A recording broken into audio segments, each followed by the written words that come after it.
Hey, Matt G, what's happening? Welcome to Hangry and Horny, buddy. Thank you. Nice to have you here on finally. It's a pleasure to be with you. Man, it's such an honor, man. And if you could, can you let the audience know a little bit of your background and, you know, with the Thunder Park and even like how you got into BMX? Okay, well, I'm a BMXer. I may not look like one, but that's my life passion, and I try and find ways to keep doing that in everything that I do. So my story is that when I was 9, I went to my dad's work, and he had a mechanic's garage, and where they sat and had their tea breaks and lunch, there was a bicycle frame sitting up on the shelf, and it was a shiny chrome one, and I asked could I see it, and I was told no because it wasn't mine. And I went home and told Mom, and she must have give off for me, and later that year I got it as my 9th birthday present from my brother, and I've been obsessed ever since. Incredible. So you got a chrome one for your birthday? I got a Chrome GT Performer for my 9th birthday. That's amazing, man. I got a Chrome BMX, my very first one on my 10th birthday. Yeah, so that's why I love BMX, you know? Yeah. And so like Judy and I, we met you. Well, actually, I met you early on because of the Magic Flow Bus event that we were putting on. That's right. We have a mutual friend, and we were looking for a location. And we were just blown away by your park, man, like the size of the ramps. Mm-hmm. And then fast forward, I think like a couple years later, we reconnected and started like riding at your park, you know, and I've always had the dream of riding ramps, and through your help and Mikey, Hendo, you know, Judy and I have been able to like face our fears. And that's the thing that I wanted to like get into. On top of your story is just the fact that you guys have figured out a way to break down skills to like micro levels, so that you're never going past like beyond what you don't like. You're going a little bit past your comfort zone. So you guys seem to like what do they say, like chunk it down to a smaller bit that you can actually handle. Like little bite-sized pieces. Yeah, exactly. And then you string them along to the point where you go, wow, I never thought I could do that, right? Exactly. I remember looking at the big ramp that goes into the foam pit. The very first time I was like, wow, how do you even like begin that, right? Yeah. And that's the thing, what you guys do is literally have like a small ramp next to a little medium ramp next to like a larger ramp, and then like boxes. Series. Yeah, the progression. So when you started and you got your bike at 9 years old, right? Did you learn the hard way, or like how did you? I absolutely learned the hard way, and my legs will prove it. I think within 15 minutes of getting that bike, I could do 2 tricks. Really? Wow. Yeah, I was just so hyped. I had like 100% energy and enthusiasm for that bike because, well, I wanted to see it for ages, and my brother was already into bikes, but not for doing tricks. He actually pulled them out of the dump, did them up because Dad showed him how to work with his hands, and he sold them for like to make his own money, you know. And I thought that was so cool. You could go into the garage at our house, and there would be bikes hanging up, and they would be a big pile of rust one day, and they would be like sitting like new a week later, and that was all my brother. Now I don't ever remember him doing tricks, but he always had bikes about him. Okay. Never gave me any. You know, didn't even give me a go on his, but this one particular time, that particular bike I asked about, he gave it to me, and from that, literally that second it was in my hands, I was like, this is it, this is epic, you know. I hadn't even seen tricks before. I just looked at the bike and was like, I just want to touch it because it's shiny, you know, like there aren't very many other bikes that are chrome other than BMXs. Yes. So he built this bike and gave it to me, and I went out into the front driveway, and I think I did an endo where you pull the front brake and the back wheel lifts up. Mm-hmm. Oh, yes. And then you just jump the bike off the ground, the bunny hop. Mm-hmm. I'm pretty sure I coined both of them in the first hour. Amazing, man. And that was it. I was just like, this is the best thing ever. And did you have like an athletic background before riding? Yes. Okay. So when you're ginger, you gotta be good at sports. Yeah. Well, that's the point. That's kind of funny that you brought that up, but we should do a little cheers with some Irish whiskey. Sure. Yeah, cheers. Cheers. First time drinking whiskey ginger. with a Coke. It's gonna make me a man. Yes. So yeah, being ginger, Yo. you got recruited to just smash. Yeah. When I played football as a kid, I was a centre back, and my coach nicknamed me Psycho because I would relentlessly do whatever was needed to either get the ball up the pitch or away from the goal, and I just like ran and ran and ran and ran. And thinking back on it now, that's really funny. I actually think the coach Davies now passed away, but thanks for the nickname, Dave. I think I've lived up to it in a couple of ways. But yeah, I loved sports. I loved running. I loved jumping. I loved track and field. In school, I loved every kind of sports. I wanted to win it all. I was just super competitive. And when I got a BMX, I was super competitive. I was like, this is great. I love it. I want to be the best. I want to be better than everybody. But I always wanted to do it socially. So, you can do BMX. It's not a team sport. You can do it on your own time, on your own terms. And I did that. But I found it most enjoyable when I did it with people. Okay. And that's something I maintain to this day. It's so social. I have so many friends all over the world, and the only thing we have in common is riding small bikes, and we're really sort of content and motivated in each other's company. But I mean, outside of bikes, maybe we don't share any interests at all, but when we're there and together and doing it, it's awesome. Yeah, it's one of my favorite communities, because everybody's really friendly and helpful. I won't name any sports, but some of the other communities can be a little bit more intimidating. They might have like a chip on their shoulder. I don't know why like the BMXers seem to be a little bit more down to earth and friendlier. But that's what it is. Well, I mean, I think you can be part of somebody else's success a lot in BMX. For example, I'll take one of my best buddies, Mikey, and we are super competitive with each other and have been forever. But if he's learning a new trick and I'm there and I'm giving him a bit of feedback, that gets him closer to the trick, and then he does it, I feel part of his success, and he does the same for me, and he feels part of my success. So we're getting better because of each other, and that's really satisfying, and you form really good bonds with that. And I mean, I met that guy well over 20 years ago because he fell off showing off to me. He'll not say he was, but he definitely was. Yeah. He was like, hey, I'm the older guy. I got a good bike. I'm going to show this kid what's up. And his brake lever caught in his pocket and he fell really bad. Yeah. Like proper fall. And I kind of just thought, jeepers, I need to go and see if he's all right. So I went over and he was completely tangled in his bike because of the way he fell. It was super gnarly. And I kind of helped him to his car. And then that was it. We've been buddies ever since. That's amazing. Traveled all over Europe together, started businesses together, done all sorts of things. So the thing is, you were mentioning that you guys would give each other feedback and like feel part of that success. Yeah. When you're the other guy that you're helping coaching, like actually. Yeah, so we coached each other. Yeah. For well over a decade. And so that's not happening with the other sport, the action sports?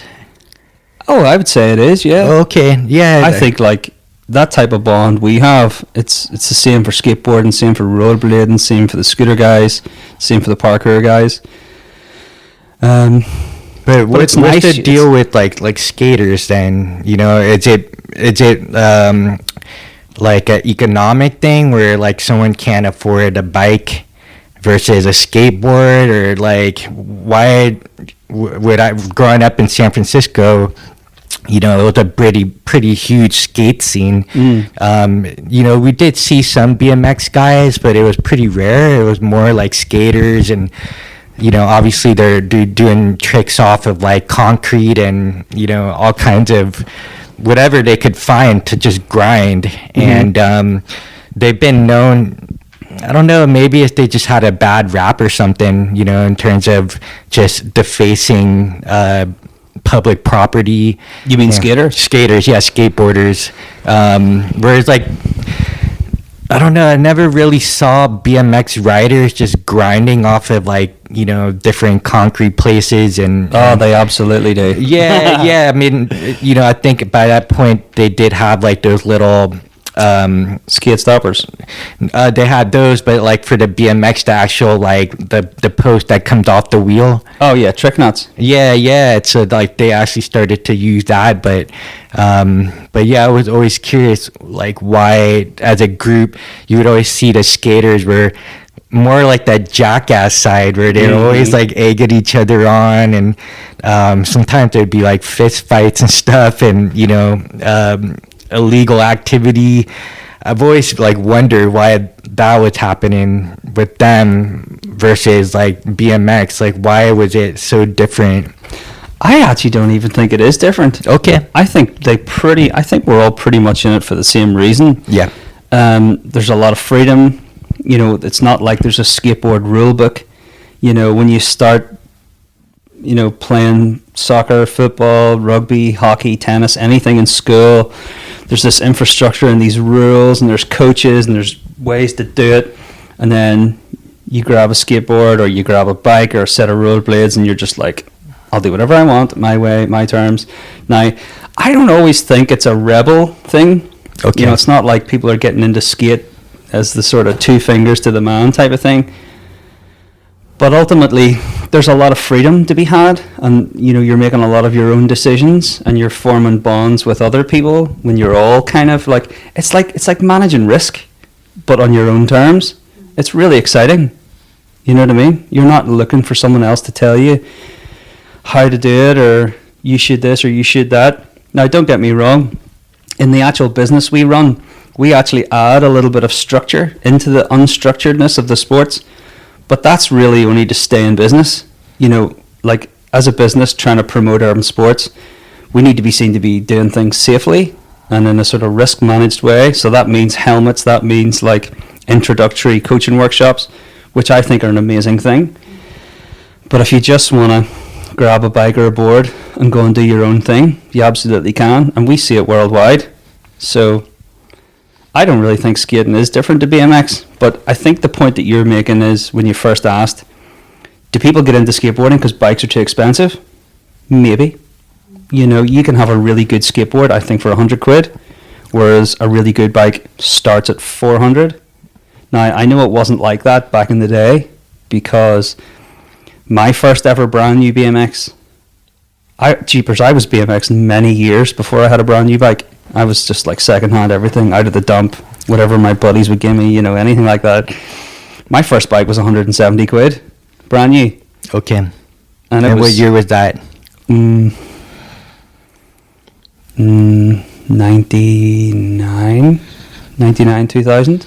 Okay, wow. Okay. It might have even been 2001. Yeah. So I remember first, like actually out of the box new bike, right. BMX. Yeah, I remember like back in like 87 when I got my chrome bike.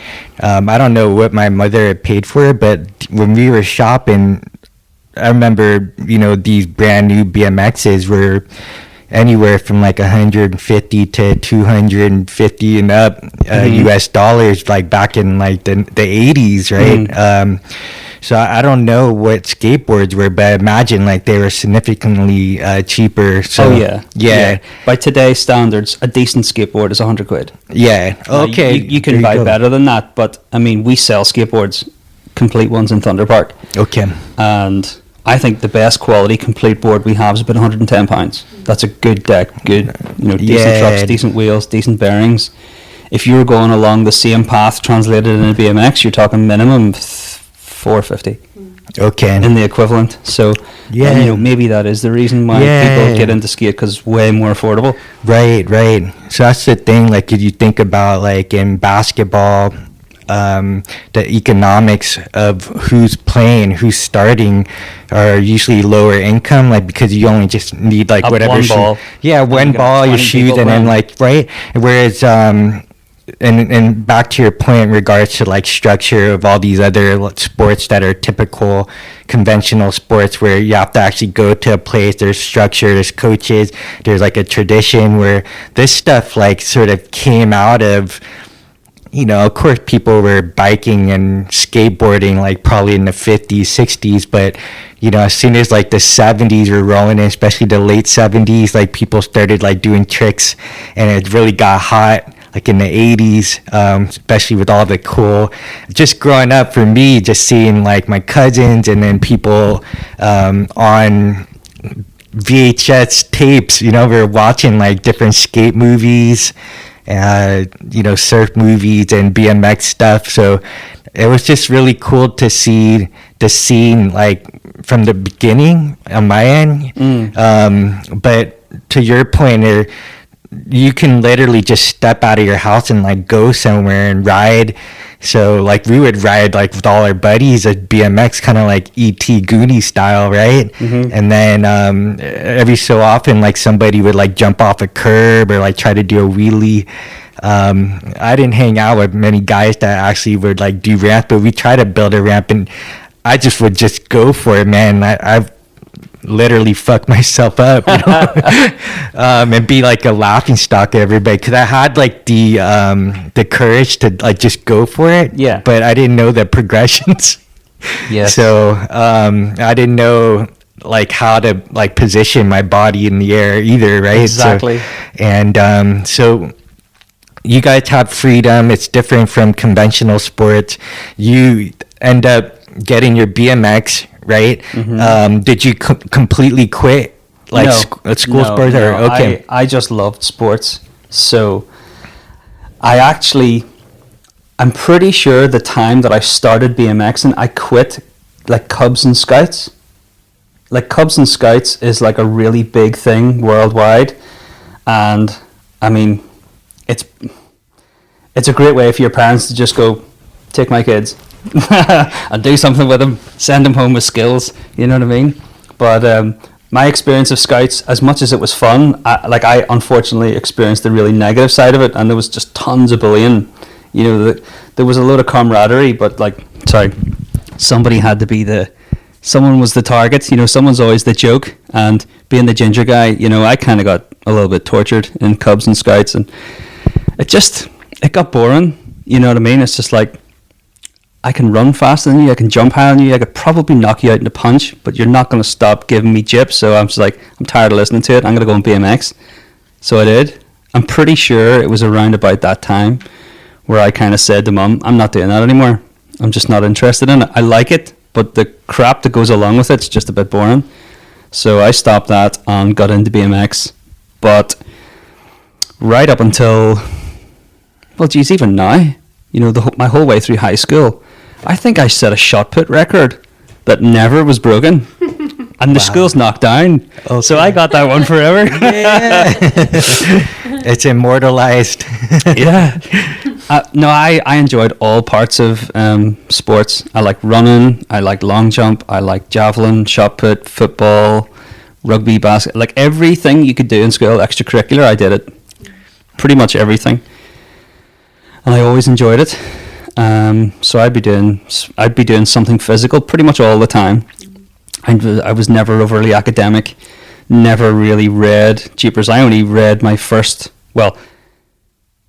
I'd read under 5 books in my whole life until lockdown. I've only just started reading. I would much rather go and run or cycle or swim or just do anything, because like I know what it's like to experience the buzz of physical activity. I know loads of people don't, because until you really push yourself and you're absolutely exhausted, and then when you're resting after your exercise, you're like, wow, I feel amazing. I know what that's like, and I wish I could get other people to experience that too. People who are close to me. people who'd say, "Oh, I don't like exercise." I'm like, "What? You're not even living, Right. Come on, I don't like exercise." I've heard that. And maybe somebody watching this will remember they said that to me. But, it's just one of those things. You grow up either being introduced to it positively or finding a way to avoid it. I just think that people, the same kind of thing, that they weren't given the proper progression. And you have a lot of coaches and trainers out there that are literally putting people through the worst, horrendous, just exhausting workout on people like first time. And there's going to be sore for probably weeks and after their very first introduction. So whether it's probably like physical education class in school too may not have been like pleasant too, right? Because like you probably had like a PE teacher that didn't want to be there or was like a jerk or didn't even do physical activity themselves, right? They were just like, do this, do that. Yeah, exactly, right? So you have that combination of things, and because like what kid doesn't like to play, right? Like if you think about exercise, if you could just turn it into play or reduce it to some kind of progression where the person doesn't feel like they've just been beat up in a fight or something, right? And I think that's the same thing where you, Mikey and Hendo, really helped Judy and I with the progression of BMX to a point where we're looking back after a year or even 2 years now, and we're just like, wow, that's incredible, like what we could do. Where if we look at like where we are now to where we started, if we looked at ourselves now, we would have been like, wow, you guys are gods, right? So you can full on ride skate parks. Yeah. That was my dream my whole life, because we didn't have the resources, right? We didn't have.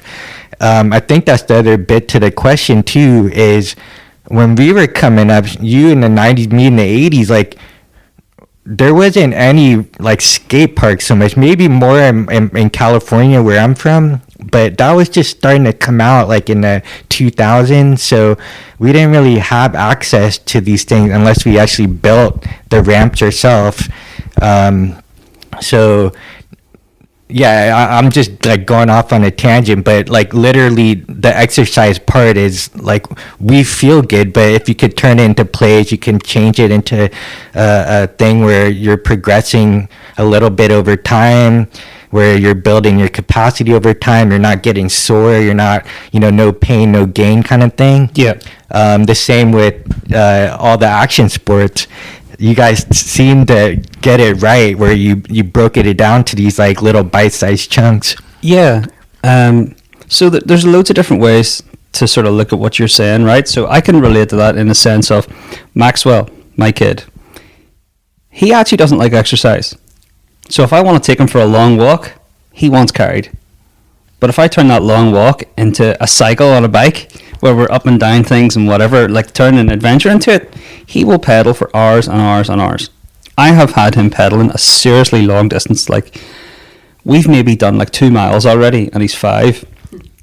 He would never walk that. Or well, maybe he would, but he's kind of, as soon as he feels a little bit of a burn or whatever, he's like, sits down, wants carried. Put him on a bike, make it fun, go for days. Yeah. Yeah. But so there's like a monotony that people avoid, like walking, or if you're just like mindlessly pushing weights up and down, right? Yeah. There's no fun to it.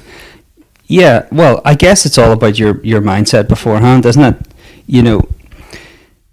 I don't enjoy doing mundane things in the gym, but I enjoy an adventure of some kind. So I would say I would never. I've maybe done it once or twice. I would never go to the gym and sit on a bicycle and pedal for 10 kilometers. I would just get my bike and go and cycle for 10 kilometers and see the sea and see whatever I can see while I'm out and about. Because that makes it interesting. So if you are going and thinking about everything physical as a boring, repetitive process, yeah, of course that's going to take the shine off for you. So I think if you can make it as creative as possible and make it little bite-sized bits, then it's more fun. So I'm kind of thinking to myself, to promote urban sports to people who've never done it and let them think, well, you know, just try it. It's not really boring. Or maybe it's the complete opposite of boring. Maybe it's like so much of an adrenaline buzz that it's exhausting for people. I'm not quite sure. Like, maybe you could tell me, Judy, because I took you as somebody who'd never really touched a BMX. I'm like, right, you're in a skate park, get over here. You're rolling down this ramp and you're going to enjoy it. And I think you did. Totally loved it. But did that happen? Did you get that, that you know, that drain of dread as to, I don't want to hurt myself? Because that's like the number one thing that springs to everybody's mind. I'm going to get hurt. I don't want to get hurt. And I'm trying to think of ways to go, like, right, okay, how can I take away this I don't want to get hurt to, I want to feel that. I want that buzz. Give us a go. Oh, it was definitely there because, yeah, first time on that BMX, I'm 40.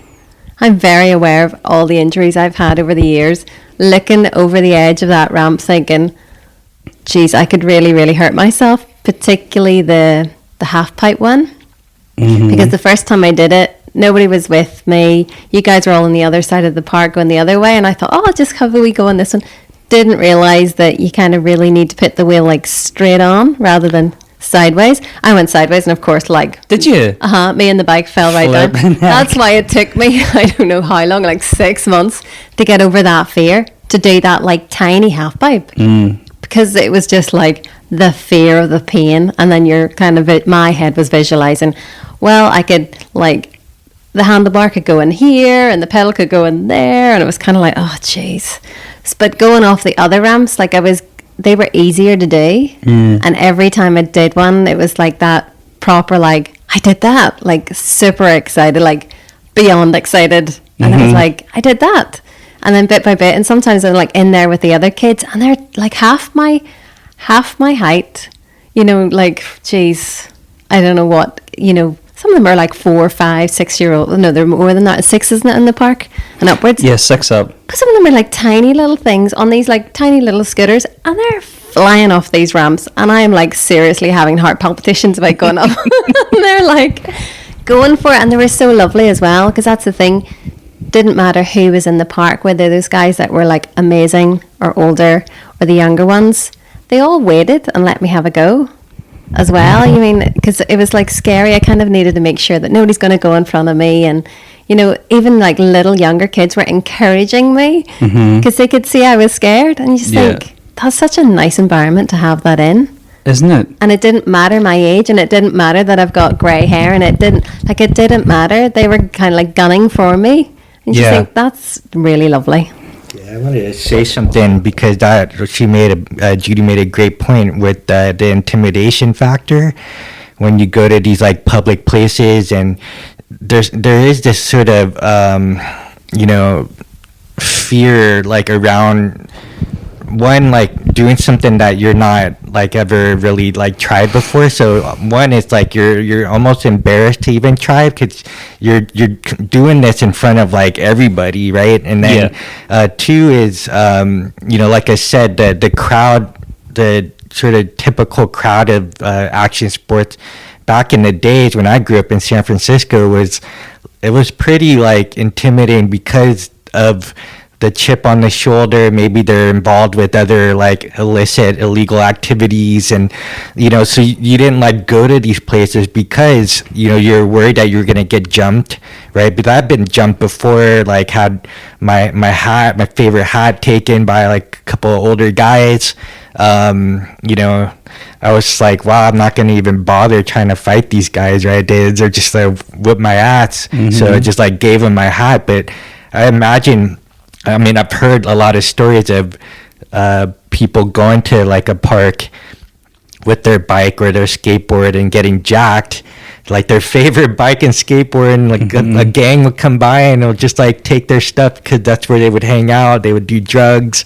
Yeah. So it was really nice to be able to go to like an indoor park at Thunder Park with you guys. One, because it is very inviting, and you know, obviously the ramps are intimidating, but like Judy was saying, the community is very supportive. You guys are really supported, and you know, you don't feel like you're gonna get jumped. So if we're gonna talk about Thunder Park for a second, that's currently Ireland's largest indoor urban sports park. So urban Nice. sports park is a newly or recently coined term of skate park. But I'll tell you what, I didn't actually want to use the word skate park because of the exact stereotype that you just mentioned. Okay? So, I mean, I'm a BMXer of 25 years. So I've seen a lot. And I've experienced BMXing all around the UK and Ireland and various parts of Europe, like France and Germany and Holland and Denmark and stuff, places I've gone to meet friends and compete. And a lot of the places that you go to, you see skate parks and they have graffiti on them, and there may be like a beer bottle lying around or like a blunt end or something, you know what I mean? You're just like, oh, this is a kind of a sketchy place. But actually, that's everywhere. You go to a kid's play park, you can find a beer bottle and a blunt. You go to a football pitch, you can find it. You go to a flipping bowling green, you can find it. It's not like it's exactly just skate parks, but it just so happens to be that you're always going to get that everywhere. That just so happens to be one of the places I believe has kind of held on to that stigma the longest. You know, like skaters or skate culture or people who go to skate parks have their hoodies up because they want to hide their identity. Never mind the fact that it's global fashion, you know, or that it's an undesirable place.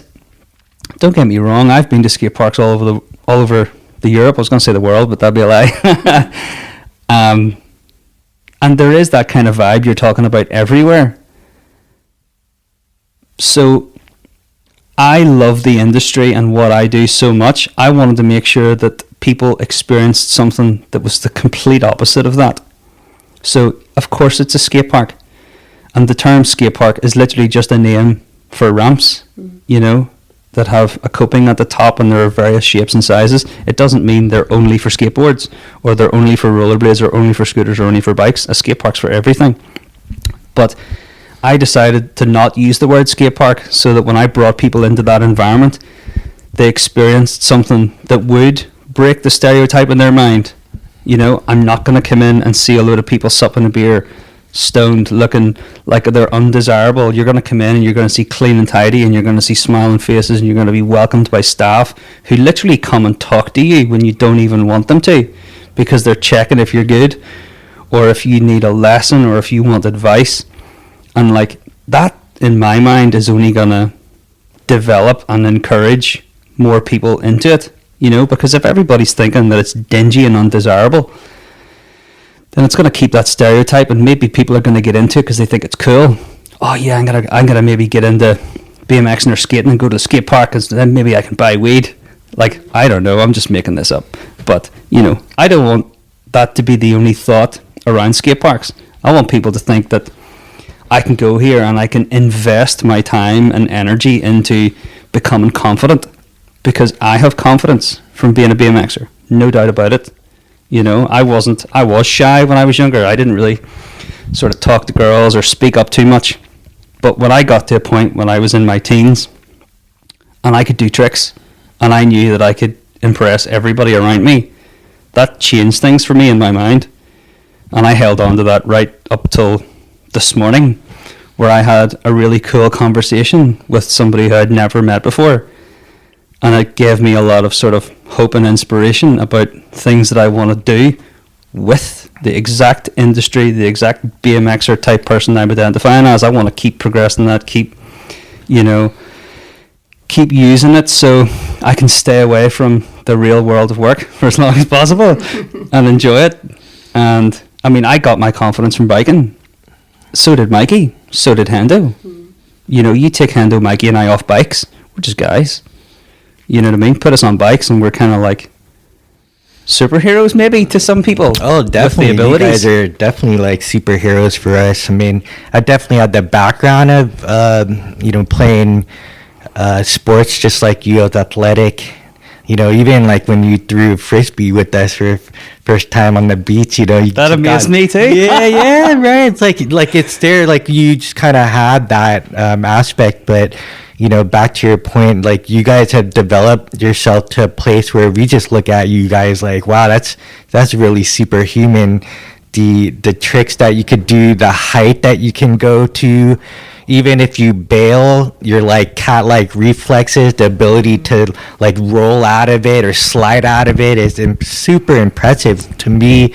Your awareness, like, and if you talk about like they call it like vocabulary or in terms of like, let's say the English language or something, but you guys have a certain vocabulary, a mastery of being able to do like poems, right, versus like someone just learning the language for the first time.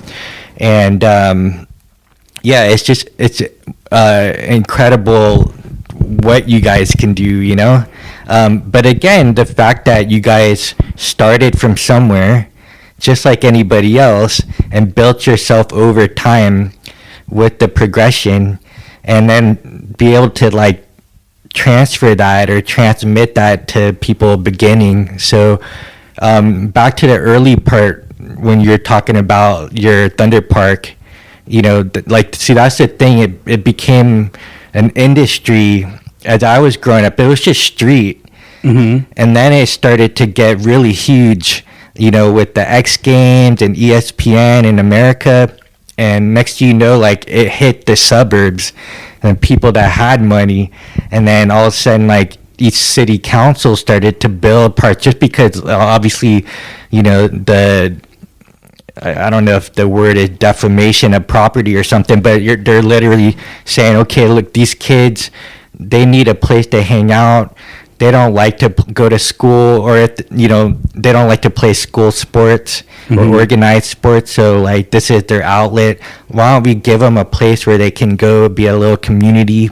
So that was great, man, because like not only whether the skate culture, or the BMX culture, action sports, but like music started getting into the scene and the art. So they had a place to do like graffiti. That's right. Right. They had a place to like listen to music, hang out. So that was cool to see like that development in culture and progression, that if you were one of those kids that were into the conventional stuff of school and like, just regular sports, but you liked this like sort of alternative scene, then now you had like an option to go to that, and it was like the resources were being built.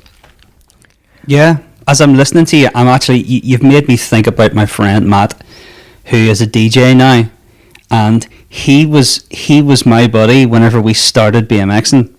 So I got a bike around the time that he got a bike, so we were both into BMX together. And after BMX, or even while he was BMXing, he got into graffiti. And while he was getting really good at graffiti, his bike got stolen, and it was like such a good bike, he couldn't replace it. It was just so valuable, and his parents couldn't replace it. So while he was waiting to try and get a new bike, he got into music. So that just like almost encompasses nearly the full kind of urban lifestyle and culture around what we love and do. So he's went from being a BMXer to an artist, and now he's a DJ, and like he's a really well-known DJ. And I think it's class because, he still respects his roots. Every now and again I'll get a message from him, maybe it's the picture of his bike from 20 years ago, or I'll see a bike like what he used to have for sale on eBay or something, and I'll send it to him and be like, how cool is that? Yeah, that's the bike you used to have, so yeah. Those cultures are all very much intertwined. You'll find that like DJs were BMXers, or they are BMXers, or BMXers are also artists, or like even just before this conversation I bumped into a girl who I haven't seen in years in the Yogurt Tree in Bangor, and she's a graffiti artist and a DJ. And I'm thinking, well, if everything happens for a reason, I bumped into her, so I'm going to go and have a chat with her too, because she's exactly the type of person who would really complement what we're doing at Thunder Park, either with her art or with her music, and she roller skates. Amazing. Yeah, it's really awesome. I mean, and so just to come back to how all of this has evolved, and sort of this like cross-pollination of like different art to music to sport, and like how everybody's like blending and they're like feeding off of each other, like creativity wise. I can't even say that. Yeah. But yeah, it's just so cool to see the growth of it, you know, from when I started. Yeah. And then to actually see it go private. So in your case, you have like a private facility, and to be able to, I guess, maybe like control the environment to the place where to the point where you can make it safe for someone, you can make it comfortable, you can make it like warm and welcoming, and you know, there's the camaraderie that comes around with it. And so what's cool is for Judy and I, being in our 40s, that we can get to live out what we wanted to do as kids, but it was just too intimidating, or there was like cost factors or, you know, fear factors around being around that kind of culture.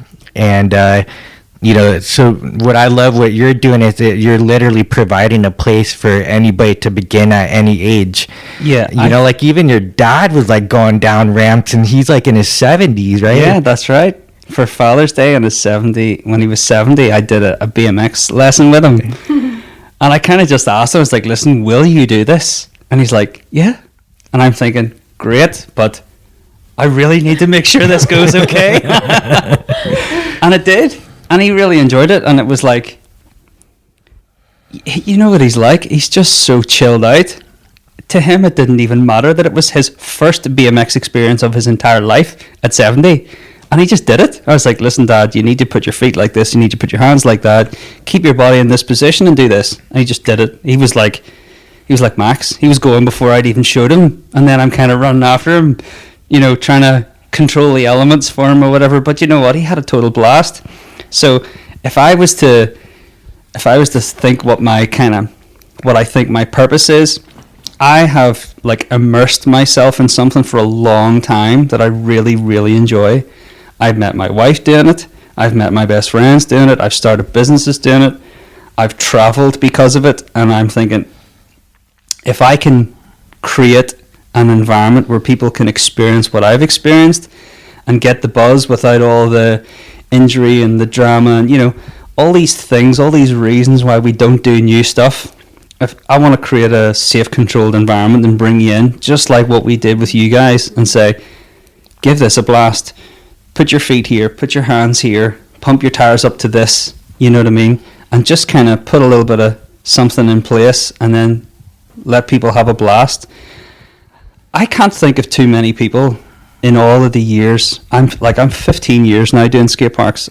I can't think of too many times ever where somebody just said, no, I don't like it, and stopped and left. I can't even think of one time, you know? Yeah, that's pretty cool. That's super cool, man. I mean, you know, like I said, I've been in the scene of this for so long, and I understand when it comes to learning and like just teaching people and learning how to learn.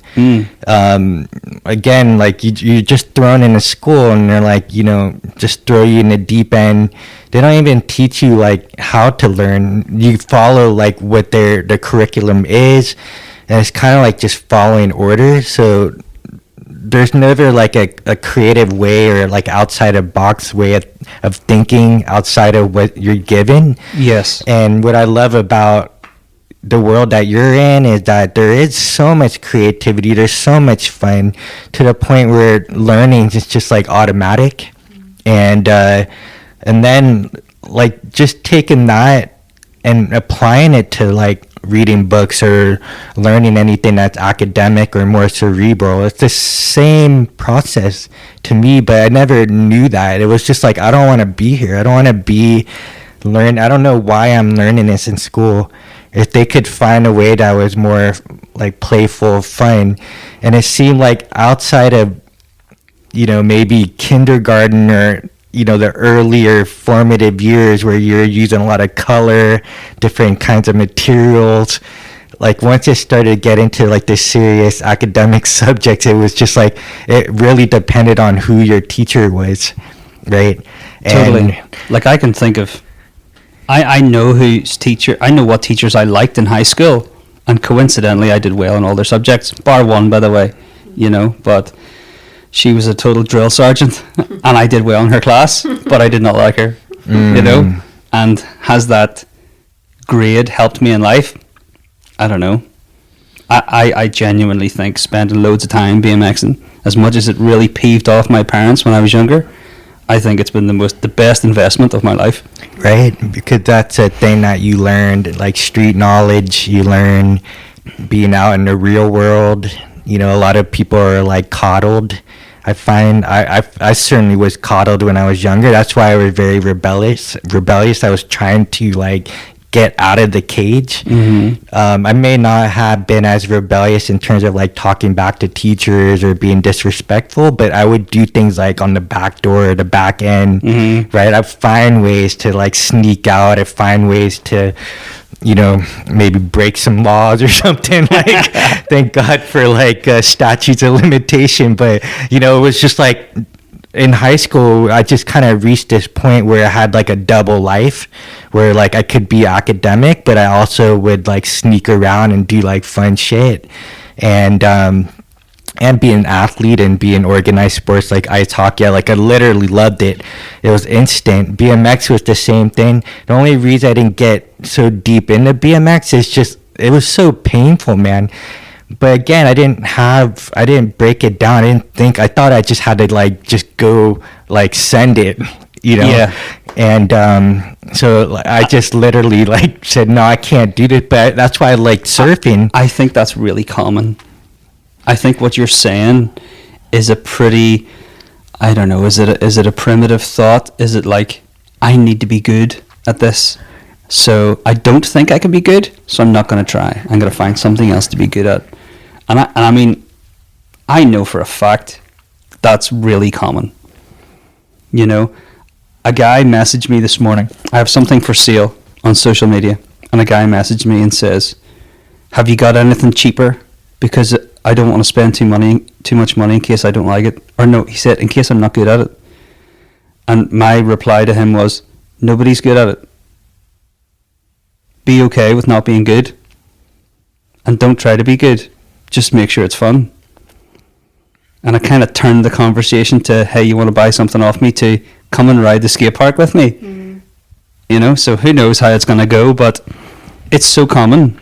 It's common, It's right? so common that I didn't realize it. I don't want to go through the pain of getting good. Is it cool? Don't. Just go through the pain of having fun. I got an interesting statistic. It's statistically 600% more dangerous to carry baskets of clothes up and down stairs than it is to ride a BMX in a skate park. I love it. That makes so much sense, right? Like you see somebody like if you're going to break something like a knee or an elbow or a flipping jaw, why not have a great time than be doing something really mundane? Now, don't get me wrong. Many, many more people carry baskets of clothes up and down stairs than ride bikes. But the point I'm making is that's a legitimate stat. And touch wood. That's wood, isn't it? Yeah. I've done all right. Yeah. 25 years on a bike. I've broke loads of stuff. Loads. Pelvis, elbow, fingers, arms, teeth. I've ripped teeth out of my mouth and had them put back in. Yeah. And I've compression fractured vertebrae, broke my tailbone, broke my kneecap, broke my toes. And I have loved it. And it's healed and it works. And see, like earlier you were actually like convincing people to like join. Now you're convincing them not to join. Yeah, but their point was just because like it's common for people to assume the worst. Assume the worst, but also like they think that they have to, like, at least in my case, because I was pretty fearless. I would just take chances. Yeah. When I was younger, and I would just like try to emulate what I saw. So, you know, it's the same in a gym environment, being a trainer. Like, I always call it like monkey see, monkey do. So you see someone benching a certain way, a lot of weight, and they're using like all their like body and they're squiggling, right? And you're like, oh, okay, you need to do that. But then you realize like that's not the proper way to lift, especially for longevity. So it's the same thing I think with these sports, and it isn't because you guys had gone through all this stuff and like broken bones and hurt yourself that you were able to give wisdom of like not what not to do. Exactly. And I kind of realized that about 5 years ago. So I've been a BMXer way longer than I've been coaching BMX. But it came to a certain point where I think it was maybe somebody else's words. And somebody said, okay, and here's Matt, and he's going to show you what not to do. And I was like, I absolutely know what not to do. So people ask me for advice. They would say, I'm getting into biking, I'm getting into BMXing. What should I do? And here's my 3 pieces of advice. Make sure your chain is tight and your wheel nuts are tight. Make sure your tires are hard and wear shin guards. That's it. You don't need an expensive bike. You just need a bike where the chain isn't going to come off and you aren't going to knee the stem. That's 1 common injury avoided. 2, the tires are hard, so you're not going to have punctures. That's disappointment avoided. And number 3, wear shin guards, because your feet will slip off the pedals and that injury sucks. It's like guaranteed. It's like getting into a shower and you're going to get wet. You ride BMX, your pedals are going to hit you in the shin. So if you wear shin guards, you're not going to have the injury, so you're not going to get put off. You're going to keep having good experience, and then you kind of, get to where I'm at maybe, where you're just super stoked on it. Yeah. Like even last Thursday, I had a session with Mikey before going to the bar again to see Ken, and I fell off like 5 times in 5 minutes, and I thought to myself, my leg is going to be black. It was aching, and it is black. I've got a ginormous bruise, but like, so what? I had such a buzz with the guys, and we made a funny video, and like, it's going to heal, like, no big deal. I get it, like, it's sore as heck, but like, so what? Yeah, but that's your level, right? Like, you guys are, that's your thing, you love it. In our case, we were able to progress like to a point where we didn't have to like fall so hard, because you guys are literally going higher, you're going faster, whatever, you're spinning around, you're doing, to me it's like martial arts on a couple of wheels, right? Yeah.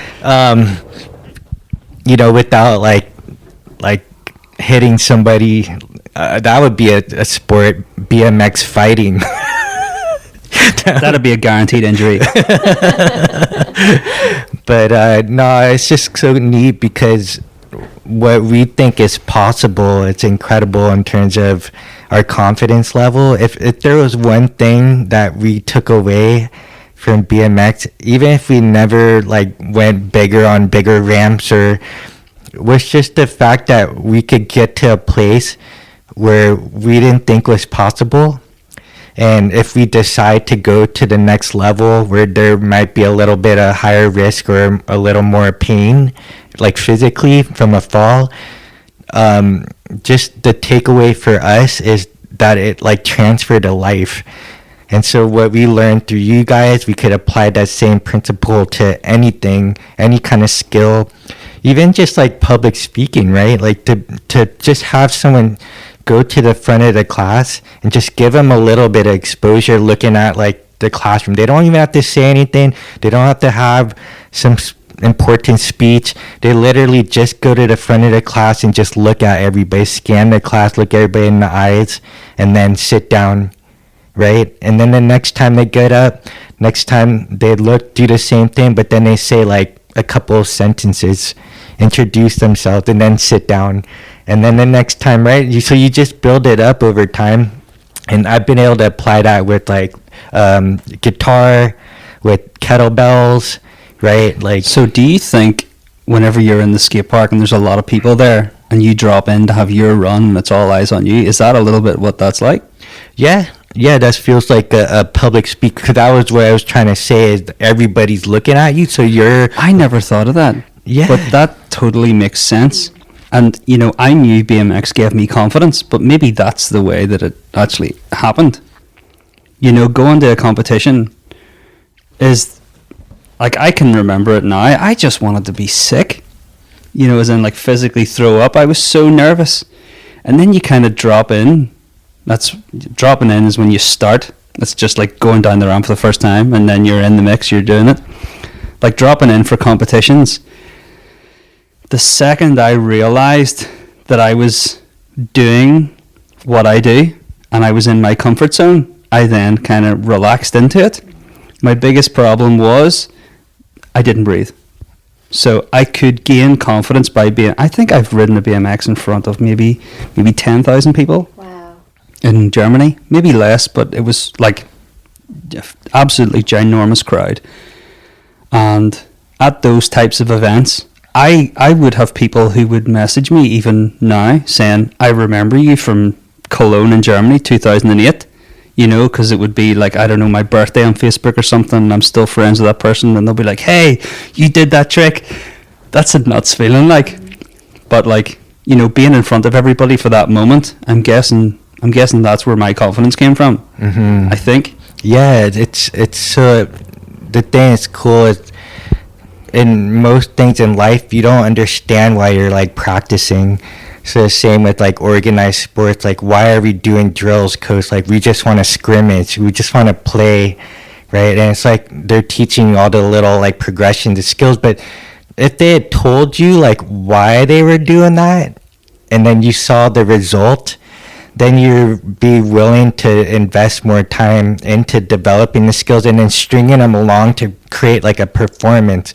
So you have like rehearsal, so you have like, you know, let's say right before your big BMX contest, you're warming up, you're doing your rehearsals, you're going through your bike lines and stuff.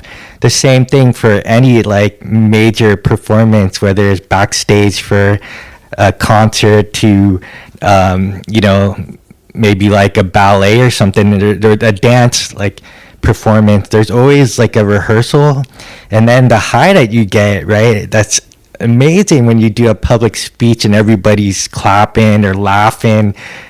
They come up to you after like, that was incredible.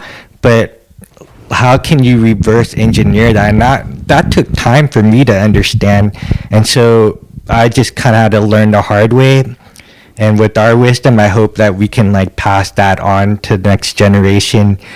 And it seems like it's starting to happen because of YouTube and always these like different platforms, outlets for people to pass that wisdom on. But, you know, just seeing Judy's transformation, not only in health, but just facing fears and facing things that she thinks are like ultimate consequences of, you know, breaking a bone or something. You know, it's so neat to see her.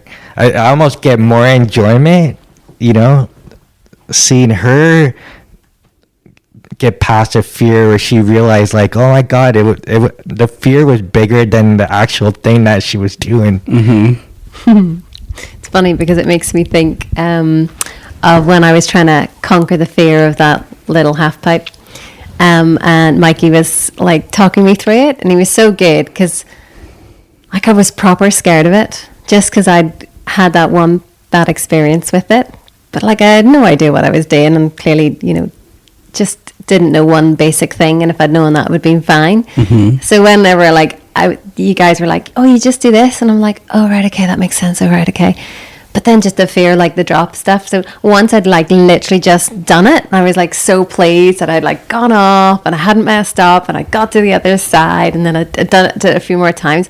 Mikey was like so pumped. He's like, yeah, you got it. And I was like super excited with myself. It is so exciting to see somebody do something that they're telling you they can't. I totally buzz off that. So, and it's this whole like, I want to turn can't do into can do, you know, so, or like haven't yet, you know, so like what you said, like I can remember seeing you drop in and you being like totally freaked, and then it happens and we're like, yes, I knew it was going to happen. Not because I told you so, but it's just like, we've got that person, another 1%, you know. And even if you didn't do any more percent, it's still that fact that you're going to go away and talk about that and be like, I thought I couldn't do that, then I did. And like, I love that. Totally. Doesn't matter what it is. And it wasn't like, for me, that was not 1%. That was like massive. It was like massive, because like when I really wanted to do it, and like thinking about the next step up from that, literally scared the life out of me. I'd like then transferred the fear over to the next like bigger half pipe. Yeah. And Mikey's like, yeah, you can totally do it. We'll do this next. And it was so funny. I was like, I'm just going to go to the bathroom. I went to the bathroom and cried. 40 years old, and I cried. And it was because I had this thing where every time I'm like scared of stuff, I roll it all up together in this ball. It's sitting here, and then I'm facing that jump off a cliff or that whatever it is. I put it all into this thing, and it's like, if I can get over all of these fears, not just this fear of doing this one thing, I like put it all in this one event, which is complete nonsense. But that's why I was so afraid to go off the first half pipe, because it wasn't just that one fear of I might do it wrong. I would compact everything that I'm scared of and everything that I'm not doing at this moment because I'm scared of doing it. I compile it all in that one moment. It's like total nonsense. So I had a cry, went, Judith, this is ridiculous. Come on, it's fine. And nobody's not going to make you do something that you don't want to do.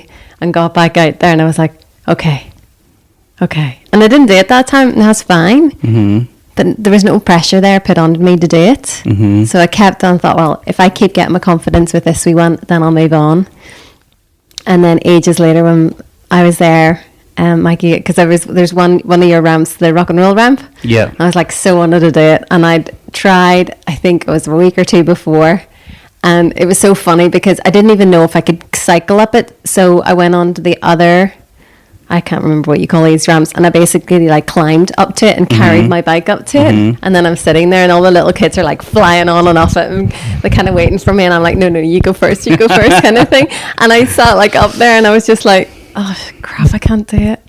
And I literally like took the shame of carrying my bike and went down the other and just went off it.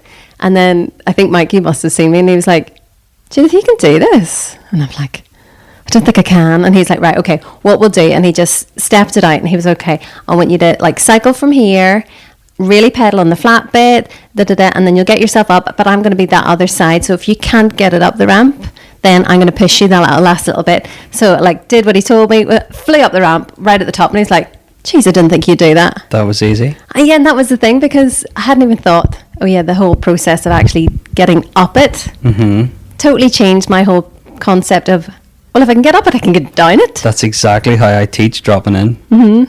And I try to use reverse psychology all the time, because you learn these traits in people, and then you're like, okay, we're only going to get around that by doing it a different way.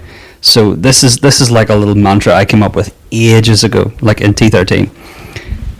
What's the point in being at the top of the ramp to roll down if you can't get back up once you get down? So I teach you how to get up, and as soon as you get up, you go back down again. So I would teach that as well. And that's exactly what he did. And then you had that realization, well, and this is a really important thing. It's a psychological barrier for people. People look at a ramp. Everybody forgets that it starts at the floor and goes to the top. So just because it has a top doesn't mean that you have to be on top. You know, you can climb up a ladder, 1 foot in the middle, the very top. You know, it's really scary at the top, not so scary at the middle, and not scary at all at the one step. So by you going up the ramp from the ground and then literally getting to the top, you're just like, well, I've already done the journey just in reverse. Now I'm just going to go back down again, you know, rather than looking at it from the top and just seeing the sheer drop to the floor. Yeah. You know, and that seems to be how everybody's brain works. And like, hey, don't forget the ramp starts at the floor. Use the bottom. You know, people would come in and they would look at the send it ramp. Little do they know it's the safest ramp in the whole country. It's so wide you can't go off the edge. It's so tall you can't snag your front wheel on the top. Show me a ramp safer than that. There isn't any. But because it's the tallest and it's designed to give experienced riders maximum speed but unexperienced riders maximum safety, people see the height and think sheer drop to face. And it's like you have more chance of being hit by the moon than having that fall. Yeah. It's just, you know what I mean?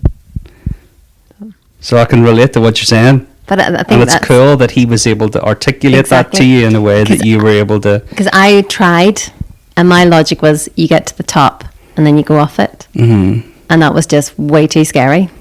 I mean, so when it was all right, you just do that and get to the top of it. And then once I was up, I was like, oh, I didn't think I could do that. And I just like, it was super easy. Mm. And that buzz for you must be nuts. Yeah. Because, sorry to jump into your story, but like when I started BMXing, I was riding 7 years before a skate park opened. Wow. So we had no ramps for a really long time.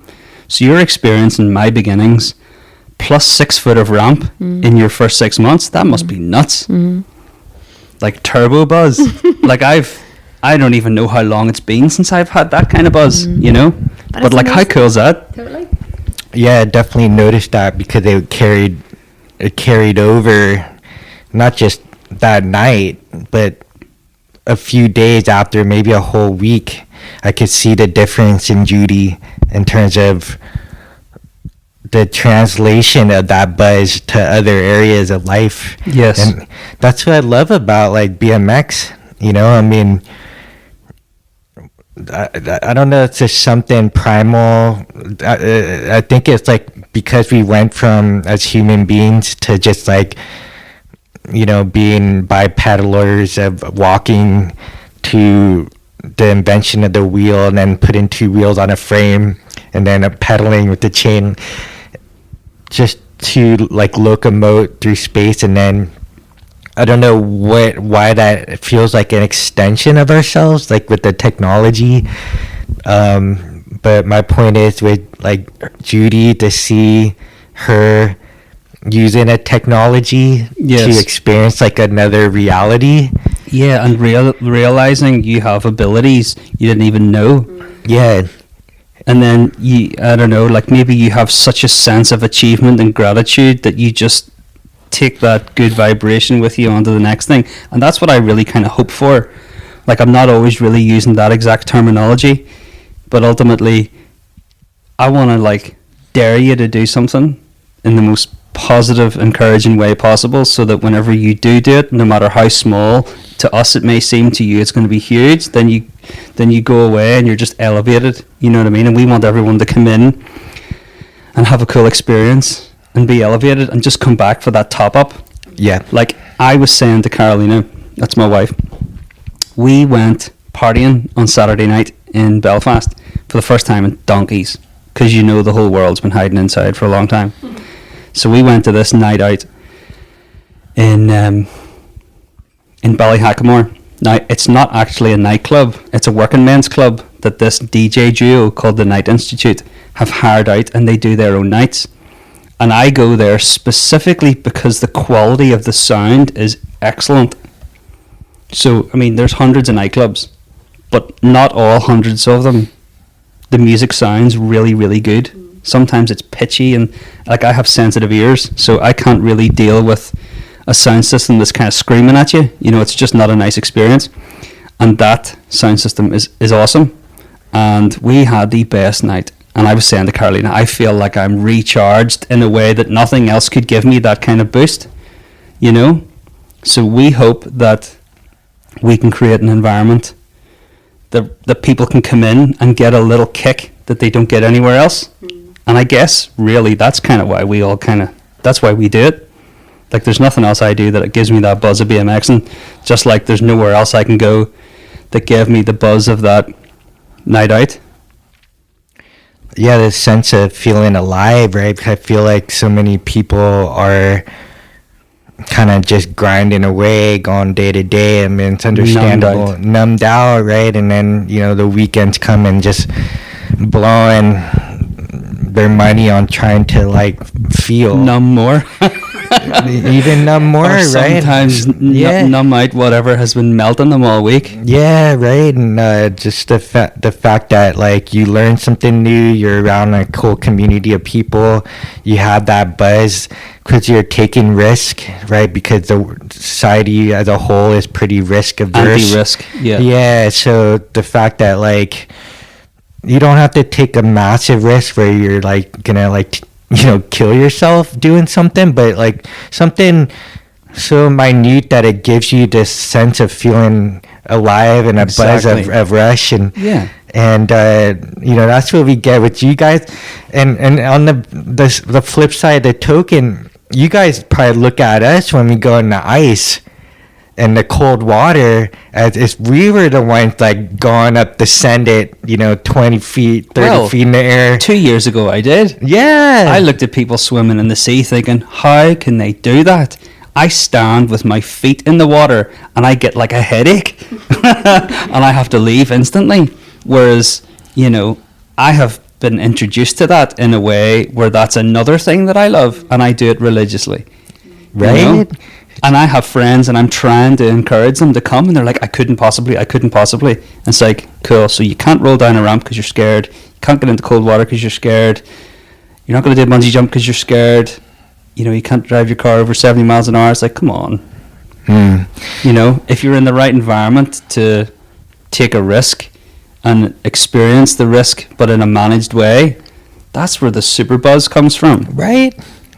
It doesn't have to be like go full body in ice or cold water. Just put your feet in the water. Yeah. Go barefoot on the sand, right? Like get out of your house. Get out of your way. Yeah. I mean, literally, it's, we still have things. If we're all like self-honest and like analyze ourselves, there's something that we're all not looking at that we know that if we just took like one little step towards, we just keep thinking we need to like go big, like on the first day. So we all suck at like reverse engineering the issue. Yeah. I'm afraid of further education. I feel like if I would only let myself be leveled up with like obtaining new knowledge by the means of reading, I could be elevated, right? I know that, but I still avoid it. I've bought loads of books and I've read very few of them, although it's like I have to be in the right state of mind, which is kind of challenging. So maybe really that's the exact same thing. Maybe you just need to be in that right state of mind at that right moment, that right time to try it once. Like I can't even remember actually why. Oh, I do know why. I got into cold water. So we went for Jason, who works with us. We went for his birthday just for an adventure, and we ended up at Bloody Bridge in Newcastle, and we climbed up, had a really kind of nice experience with Phil, up the mountain and overlooking the sunset and whatever, and we just kind of followed the water down to the bottom and found that Paddy's Hole place by accident, and we thought, cool, yep, we're all up for it, let's just jump in. And we jumped in. I hated it. It was freezing. It was like borderline traumatic experience. Yeah, right. And then I just mentioned it to somebody and they were like, oh yeah, that's a great spot for like doing cold water immersions. And then we went back and we kind of like psyched ourselves up to jump in and stay there for a minute. Now this is in summer of like 2020, so the water was like 15 degrees. It was borderline warm. But until you know what cold water is, I thought that was cold, but we jumped in and we did it and we got out feeling epic. And I mean, here we are, like, 2 years later, still doing it. Yep. I love it. Yeah. But I had to be in the right frame of mind to start that, And maybe that's what we're all... Maybe we just need those little opportunities here and there, or people to care enough to be like, I'll do that with you. Yeah, I think it is like a bit of hand-holding, whether it's your child or a mentor. It's just, I don't think, just to push back a little bit, it's like, no, not the right state of mind. It's just like the mind to try the bare minimum, just the entry level. So like you guys went like from like nothing to like jump straight in the water, and it is relative because it's 15 degrees Celsius, and to you that's like a big deal. To us, like that's like bathwater. Yeah, totally. Well, now, even now, I'm getting into the water now, being like, this is not cold. Right, and it's so neat to see. Go ahead, Judy. I was going to say Matt's been doing it super cold over the winter.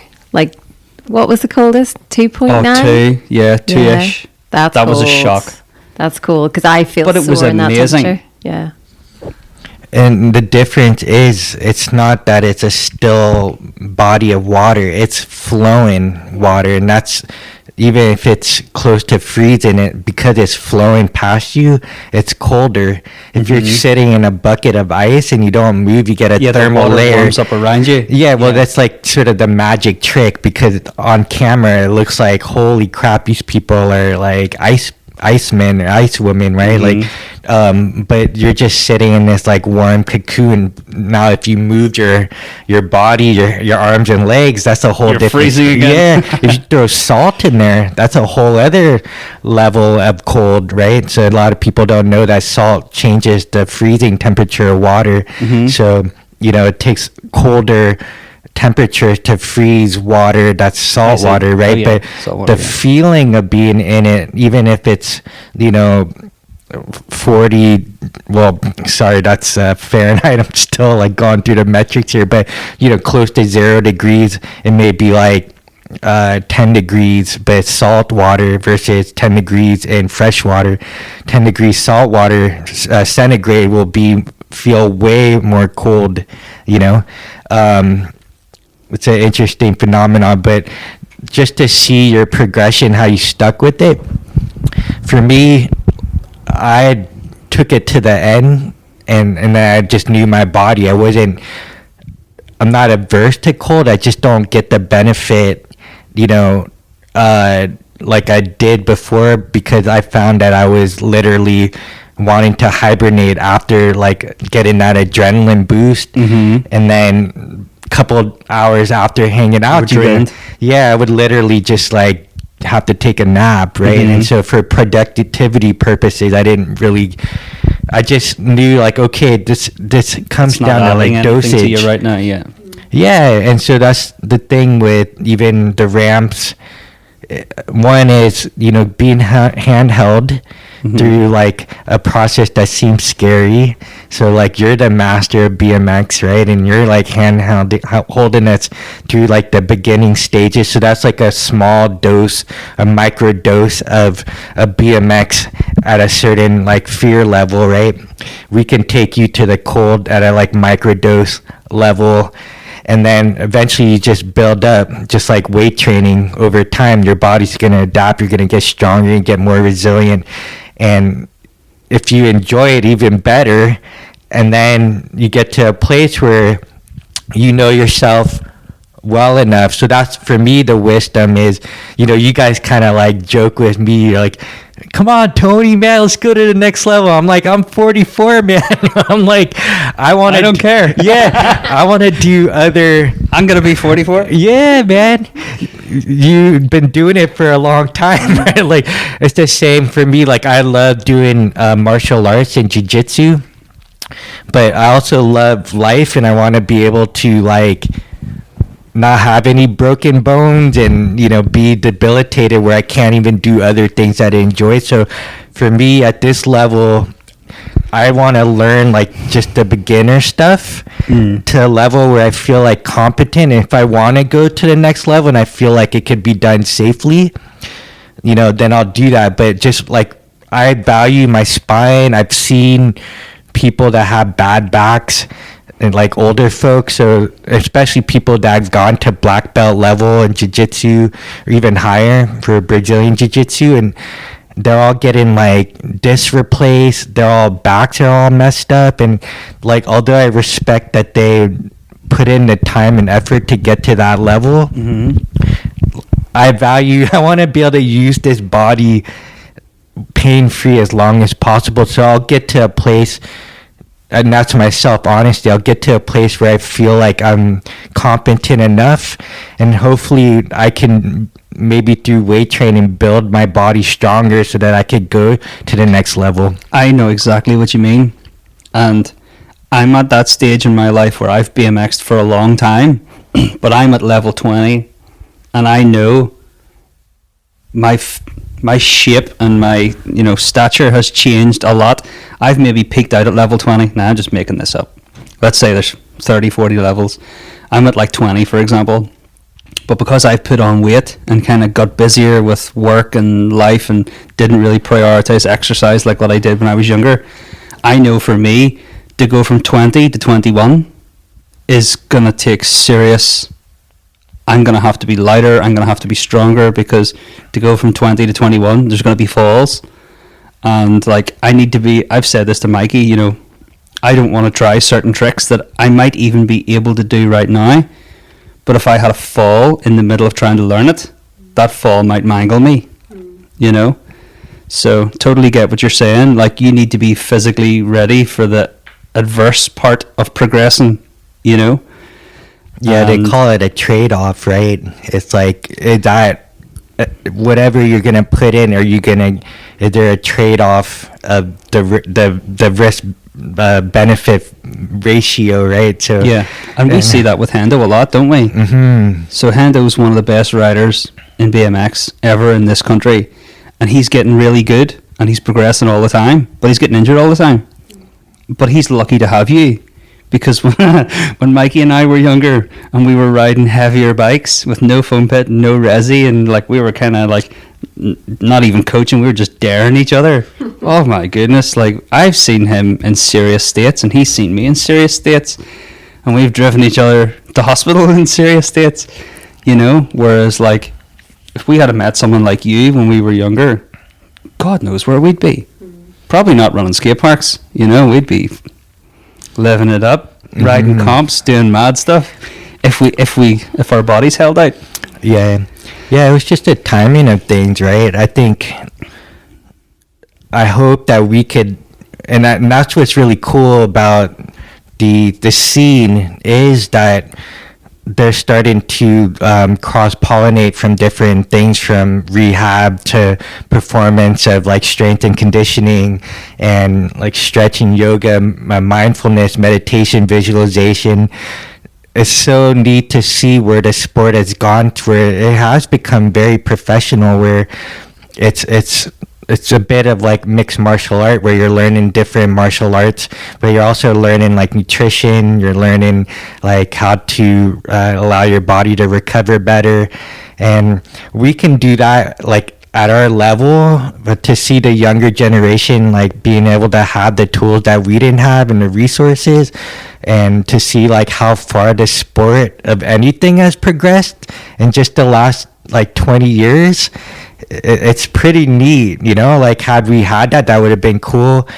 That's just the nature of life. But can we apply what we know now to other areas of our life? So for me, business and being an entrepreneur is my version of like riding a 50-foot wave or something, or, you know, jumping off a 20-30-foot like ramp, or getting that high in the air. Well, I hope you don't jump off a 20 to 30 foot ramp. Well, I mean, like with a bike, you know. Oh, like, yeah. But that to me is like, how can I take that and apply those principles of all those things?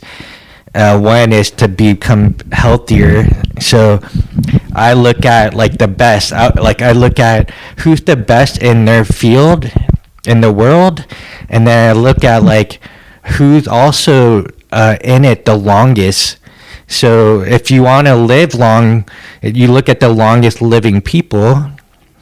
You don't see that many buff bodybuilder bodies of people living to like late 80s, 90s, over 100, right? So if you want to live long, you probably don't want to have like too much body mass, especially like, you know, obviously too much like adipose tissue, but also too much muscle, right? So that takes a toll on the heart. So you start to study and observe. That's why like Judy and I love hanging out with older folks, right? Because they've been there, done that. So what could we learn from them, the way the kids are learning from us in BMX in terms of how to recover from injuries, how to prevent injuries.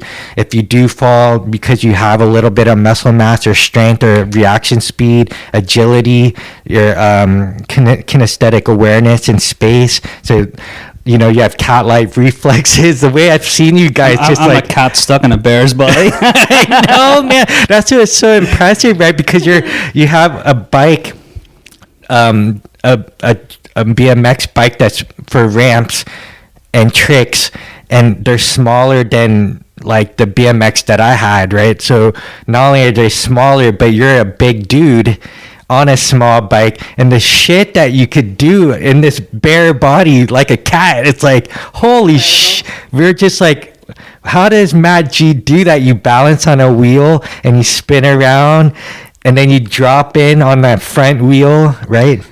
I think the fact that I am the complete opposite of what you would imagine a BMXer is, for me, I think that's my literal icebreaker. So, you know, we all can't help it. We meet somebody and we have an assumption of them and we kind of sum them up and paint a picture in our imagination, and then I make a point to try and show people my passion, because really I don't want to try and, I want to take it as far as it can go. I want to enjoy it to the maximum, whatever that means, whether it's education, whether it's facilities, whether it's jobs, whether it's events, whatever. I want it all. I want to do it all. So when I meet people and you know, I can tell when people kind of write me off, like, oh, right, who's this guy? Judging the book by its cover. Yeah. So especially if I'm trying to develop the business or offer something or build new connections, I'll bring people to Thunder Park. And I've done this loads of times. If someone's coming for a meeting, I'll say, wear comfortable shoes, the facility's huge, you're going to do a lot of walking. That's a spoof. You're going to get them on a bike. I bring people in. Sorry, I was saying he's going to get them on the bike. So I've done this loads of times, and it's really funny because there's that shock panic of, oh no, you didn't. And I'm kind of thinking, well, you know, you really need to understand what I'm talking about. I'd like you to experience it. Here's a bike and a helmet. We're going to go over to that ramp. And then we're going to talk about whatever we're going to talk about. And I can show you a picture of a girl who I brought in, 2 women from a Bangor-based business. And I wanted my business to partner with their business to bid for funding to do a community project. And these women are in their 40s. And they came with comfortable shoes. I gave them bikes and helmets, put them on a ramp, and got them to roll down. And I was like, you know, you're not really going to understand what I'm talking about until you feel it. And I've done that many times. And I have really good connections and established really good relationships with people whenever, 1, they're trying something new, but 2, you know, they try something they thought they couldn't do. Yeah. And there is tons. This is where reverse psychology totally comes in. Like sometimes I'll even say, I'll write you a blank check. You fall off and hurt yourself, you can have any amount of money you want. That's how confident I am that you're not going to. I wouldn't be in business as long as I am if people were killing themselves, you know. But you really gotta push people, and I'm happy to push people because I know what it's like to be pushed, and it's good at times. But the point I'm making is, I've brought people in and got them to roll down ramps, and off the back of that, we've formed really good relationships. And like what you're saying, I don't look like a BMXer. I just can't help it. Maybe I should change my diet, and I would, or you know, it's irrelevant. But you know, I'm a heavy guy. I'm like 21 stone. I'm 19, 125 kilos. That's a lot. I've pretty much maintained that weight though for about 9 years. So yeah, when I get on a bike and do what I can do, nobody expects it. So then, I don't know, maybe I get a little bit more respect or credibility in their mind because they're like, okay, didn't see that coming. You know, and it's like, okay, cool, well, what else can I surprise you with, you know? And most of the really good relationships I've built up in the last number of years, I've been using the bike to break that stereotype or to, you know, completely turn someone's idea on their head. And they're like, well, you know, if I'm trying to tell you about a project I'd like you to get involved in and you don't rate it, well, are you maybe using the same mindset while you're judging me as to the project, you know? I'm just rambling a load of nonsense. No, that was brilliant, man. We're going to be wrapping up pretty soon here. So, Judy, do you have any other things that you want that we haven't discussed or come across your mind that you want to ask Matt?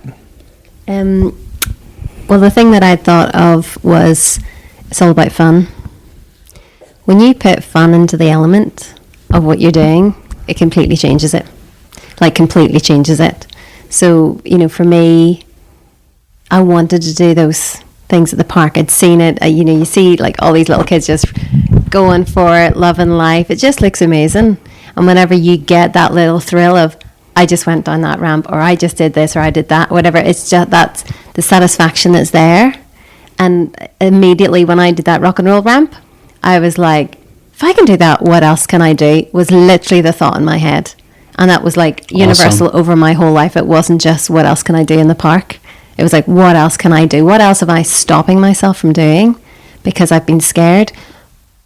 But it's fun in the park. You know, you've got awesome tunes going, nice vibes, friendly people, people cheering you on. You know what I mean? Like these little kids are like, oh, well done. Do you know what I mean? Like, I don't know them. They're gorgeous little souls because they saw it was a big deal for me and encouraged me in my journey. And we can do that, whatever. And I think being able to put yourself around people that will challenge you, but will also be an inspiration to you, but then also be like a supporter and they all want you to win. Exactly. And that was the first thing that we saw at the competition, the first BMX competition that we went to. You guys were all cheering each other on, boosting each other to make sure that they got like that trick, that they were either in competition with each other, but they were totally like, you know. And you know that if you make the crowd make noise, that person's energy will just lift and then they might get it. And if they do, then the whole place goes bonkers. Literally. And it was the nicest thing to see because I've never seen that in a competitive environment. Like I used to do a lot of athletics and running and things. You didn't get that. You know, you might got a oh, well done or whatever, but you could see the pain of the person at best congratulating you because you did better than them. But you didn't have that, like they were stoked for you. Yeah. And that's what you get in the park. But it's that whole element of fun. You can put fun into learning. So I was thinking about reading a book. Mm-hmm. Why don't you read something because it's fun? Because I keep trying to make myself read books because they're educational or because of this or because of that. Funny you say that. Well, all of the books I've bought and I'm trying to get myself to read are these books that I'm hoping I'm going to have some profound epiphany, and I'm kind of like, oh, I don't know if I have the mental energy after the day I've had to try and get that out of it. So I think again you need to like chunk it down though. You don't have to read the whole book. Just read like a paragraph, right? Read a couple of sentences, and then next thing you know, maybe an hour goes by and you're like, holy crap, I just read a whole chapter or something. Mm-hmm. So it's the same thing, right? I just wanted to say earlier about the you made a great point, Judy, about competition, and usually people are like maybe shit talking or like trying to like bully each other or like power play each other into being in a certain bracket of being a winner, second, third, whatever. Like that's the difference I saw in the BMX world, is that like you guys were like the all, what do they say, all ships rise with the rising tide. So you guys elevated, the rising tide lifts all boats. Lifts all boats, right? I'm very dyslexic that way, but so am I. So am I the only one I remember. Yeah, but you never see that in any other industry. Every industry isn't trying to elevate each other, whether it's school, you know, whether it's like a job or a corporation or like an organization. It's rare to see everybody just rooting each other on, or if someone is having a hard time, everybody encouraging that person like, hey, we know you could do this, and they're cheering, and then that person feels that energy, and it's like something carries them through to the finish line, right? And you see that in the military in some ways. Like, yeah, they tease each other, there's a little bit of like banter, a little bit of bullying, but the whole goal in war is you have to like do this. Everyone has to go together. That's right, man. And you know, I hope that what the BMX world does can, in a good way, infect the world that way. It almost seems like, and maybe you've just coined what I'm trying to do without even knowing. I'm like, this is just good. It's all good. It's good vibes, it's good exercise, it's good energy, it's good buzz, it's good camaraderie. So not a bit of wonder I'm trying to get everyone to experience it. I just didn't even know why. I just felt like it was the right thing to do. Because it is a buzz. And you can come on bike nights surrounded by bikers and not even feel like you're BMXers. And you're going to get stoked for us being like, whoa, that was epic. And we're going to be like, I know you're not comfortable doing that. That's so cool. So maybe it's a certain type of person who gets into these types of sports because they feel drawn to it. But like, I know personally that I really, really enjoy the social element of it. You know, like the more BMXers are in the park, the more buzz there is. You know what I mean? Everywhere you're looking, there's a trick that either you're not good at or you like to watch because they're good at it. Like Mikey can do turn downs. Nobody else can. Like how many? Well, of course other people can, but that's one trick that he just makes look epic. So people want to come and see him do them. And Hendo can take his hands off and look like an eagle. So we all just want to see him do it all day long, you know. And who knows what people are looking at me for? They're just like, I can't believe he's not falling off. Maybe that's it. But like we just enjoy that, and I want other people to enjoy it. Forget backflips, forget the big ramps, just roll around. Yeah, that's the thing. Like for us, even Judy would say, just bike around the park. Yeah. Even if you're only going like 6 inches up the ramp. Yeah, once just you roll understand, around and feel like the flow of the angles, the curve of the ramp, and when everybody gets to the point. Sorry, dude. When everybody gets to the point where they realize that all of the ramps touch the ground. Then you just start rolling around and you're like carving waves like a surfboard all over the place. Right. And you're just like, I can use the whole facility. Mm-hmm. You know? Yeah, and that's the thing. I love the idea of feeling momentum, you know, because you're like human powered and you go up and then using gravity like roll back down. And there's something that I don't know how that works with the brain and the eyeballs, you know. Well, there are studies that say, now I don't know who studied this off the top of my head, but there are studies to confirm that rolling sports are exceptionally beneficial for autistic people. You know, so there's something in the motion of rolling that's very kind of therapeutic and, you know, calming and puts you at ease. Yeah, exactly. Any final words as we wrap up, Matt? Like, where can people find you on the web, on social media? So first and foremost, I want to thank my mum, because mum has always given me the space to be whatever I wanted to be without judging me, which was epic. We love Norma. Yeah. Hi, Norma. Yeah. Thank you.